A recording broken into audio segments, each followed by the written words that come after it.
د ذوالحجې میاشت شروع شو. ابو عثمان النهدي رحمه الله فرمای كانوا يعظمون 13 صحابه کرامو زمنګ د دین مشرانو تابعینو نیکانو خلق السلف الصالحین با د 13 قدر کو 13 ته په احترام په درنخ په لویوالي باندې قتل. اول العشر الاخير من رمضان د رمضان اخرنی عشره صحابه کرامو تابعینو نیکانو خلقو غفلت کې نه تیروله. دویم والعشر الاول من ذي الحجه د ذوالحجې اولنی عشره. دریم والعشر الاول من المحرم د محرم د میاشتې اول عشره. د ذوالحجې اول عشره د نن ورځې نه شروع ده. 9 ورځې دي، 9 عجیبه ورځې دي، الله ته خوښې ورځې دي. تر دې پورې چې کومه عشره د رمضان ده څومره فضیلت لري، څومره مقام لري. د رمضان شپې غوره دي د لیلة القدر د وجنه، او د ذوالحجې د میاشتې ورځې غوره دي د عرفې د وجه. دا عشره د رمضان د لیلة القدر سره برابر ده. که په هغې کې لیلة القدر خیر من 1000 شهر یو میاشت راځي چې د 1000 میاشتو نه غوره ده، نو په دې عشره کې یوه ورځ راځي د عرفې ورځ چې الله په هغه ورځ اسمان د دنیا ته راکوزیږي او نزول فرمایي، او الله په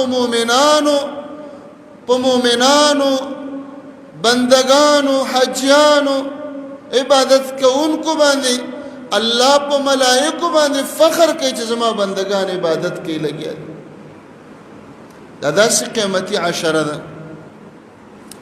رسول الله علیه الصلاة والسلام ذکر فرمایي ما من أيام العمل الصالح فيهن أحب إلى الله من هذه الأيام العشر. څومره ورځې په موږ تېرېږي د ټولو ورځو نه چې عمل پکې ته وکړي، کوم عمل د کومو ورځو الله ته خوښ دی. رسول الله علیه السلام فرمایي د دې عشرې د دې 10 ورځو نفلونه، د دې 10 ورځو تلاوت، د دې 10 ورځو دعاګانې، د دې 10 ورځو صدقات، د دې 10 ورځو بندگی الله ته د ټولو ورځو نه غوره افضل ده، بهتره ده. صحابه کرامو ته پوښتنه ولا الجهاد في سبيل الله. اذا الله رسول عليه السلام په دې ورځو کې جهاد د الله په لاره کې قتال د نفلونو ته نه رسېږي. عجیبه خبره ده، یو طرف ته یو مسلمان نفلونه کوي، بل طرف ته مجاهد جهاد کوي. رسول الله علیه السلام فرمای ولا الجهاد فی سبیل الله. د دې عشرې نفلونه، د دې عشرې تلاوت، د دې عشرې ذکر، د دې عشرې سبحان الله ویل د جهاد فی سبیل الله نه غوره عمل دی. څومره قیمتي ورځې زموږ نه ضایع شي او تېرې شي. د دې ورځو تلاوت د جهاد نه غوره دی، د دې ورځو روژه د جهاد نه غوره ده، د دې ورځو صدقه د جهاد نه غوره ده. خو یو مجاهد به غوره الا رجل خرج بنفسه وماله فلم يرجع من ذلك بشيء.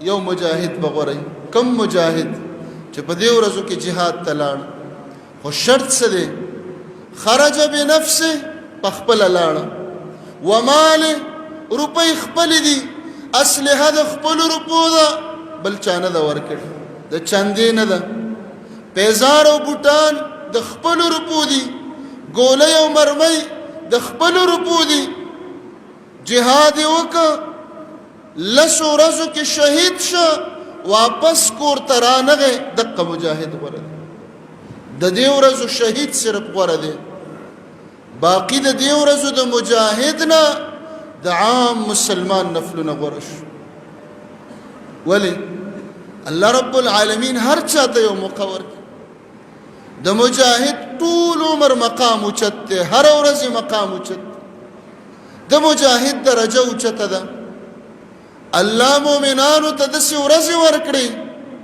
چې سپین ږیری به د جهاد موقع به نه د جهاد اسباب به نه لاره به نه څوک به دې نه پرېږدي جذبه به دې ډېره دا لس ورځې رالې که جهاد ګټي د جهاد اجر ګټي د جهاد ثواب ګټي راشه نفلونه وکړه په دې ورځو کې روجې ونیسه رسول الله علیه الصلاة والسلام بنده حیران شي چې داسې یو انسان چې ګناه یې نه وه داسې یو انسان چې جنت ته اول قدم هغه اخلي داسې یو انسان چې الله ته په کائناتو کې خوښ انسان هغه و خو د دې عشرې د ذوالحجې 9 روجې پوره نیولې یوه روجه هم ترې نه پاتې کېدله لسمه ورځ بیا د لوی اختر ده 9 روجې به رسول الله علیه السلام